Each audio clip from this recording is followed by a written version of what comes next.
Vintage Japanese death traps and Facebook Marketplace go together like red balloons and sewer clowns. And buddy, my paper sailboat just floated down the gutter. It's 2020, the world is ending, and this thing pops up on Facebook Marketplace. Now, I never seen anything like this before, but as soon as I laid eyes on it, I knew I had to have it. And as if Pininfarina himself aligned the stars for me to have this car, it was a friend of mine selling it, so we made the deal. The obvious first step was to gut the interior.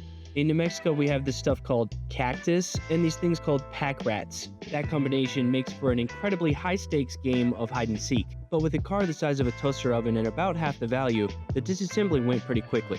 I think because these cars haven't ever seen a cult following like other Datsuns, it was surprisingly intact for being old enough to be my mom. The interior trim pieces came out almost entirely undamaged, just needing to be cleaned and refinished. The seats, on the other hand, needed some love, or more accurately, a little less love. There was a blanket on the rear bench soaked in what I can only hope was rat pee. Next came the sound deadening, and then it was on to the exterior. I bought this car at night, and when the sun rose, it was clear we were in for some serious metalwork. If you've ever painted a car that's heavily oxidized, that first hit with the sandpaper does more for the soul than chicken soup in your teenage years. There's just something so satisfying about removing that first chalky layer and getting down to the smooth exterior. But it can't all be fun and games, and it was becoming pretty obvious that that front left fender had to come off. And here's where we started to see what we were really getting into. This car had never been taken apart.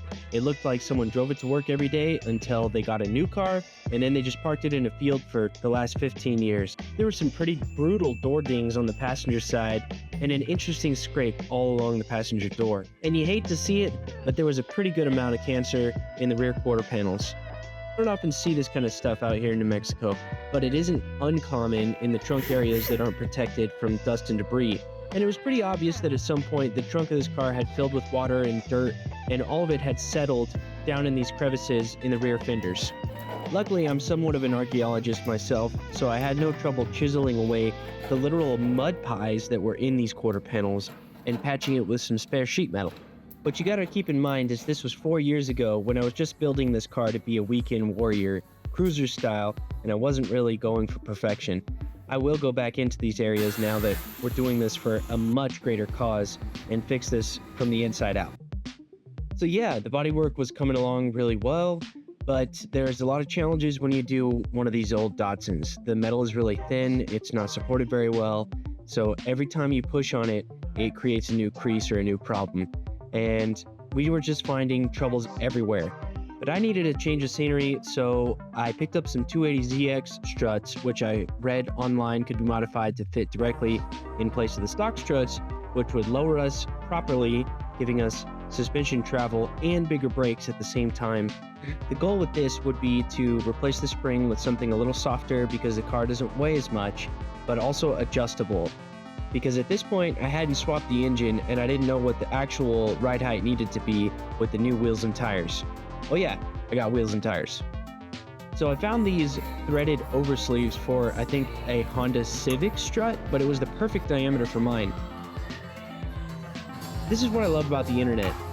I found this forum from probably 10 years ago where this guy walks you through the process of using just factory parts to lower your car, maintain ride height, increase your braking capability. So, you know, back in the day, there weren't available parts for all this stuff. There still isn't a widely available aftermarket for the B series, but a lot of the stuff does fit off the 510. It's kind of weird. And you never want to work on a sealed strut because that, children, is how you create pipe bomb. So I removed the piston of the strut and drained the oil, and I started to cut the factory spring perch off. The goal here is not to mark the body of the strut as much as you can avoid it, because you are going to be sliding something over that needs to be a pretty high tolerance. Getting these spring perches off was a cakewalk. I already did it on my 240Z. I also put sleeves on that car. But when you do that kind of thing, you got to remember that you are also lowering the stroke of the strut itself, so you need to get shorter cartridges. In this case, we are using the factory stroke on the factory strut. We're just adding an adjustable pre-tension on the spring, so we're not going to have any bottoming out issues. Okay, so the spring that I chose to use for this car was a larger diameter than the strut, so I had to make a little bit of a spacer here. I was able to find this pipe that was a perfect inside and outside diameter, and I welded a flange to it for the spring to sit on. and I think it came out pretty good. Obviously, it'd be way better to have proper coilovers, but this is what we're working with right now, and we'll see what we can do about that in the future. I measured. It's going to be about 2 inches lower. You can see here that I've got a split ring underneath the spring perch. That was what I was using to set the ride height. Okay, this is the stock B210 brakes, and I can't even believe that people got away with this. I think I had bigger brakes on my bicycle when I was 5 years old. And this is the final assembly on that strut. I was able to weld a collar below the spring perch at perfect ride height, and now I have just a little bit of adjustment on the pre-tension in case the engine or something gets a little bit too heavy.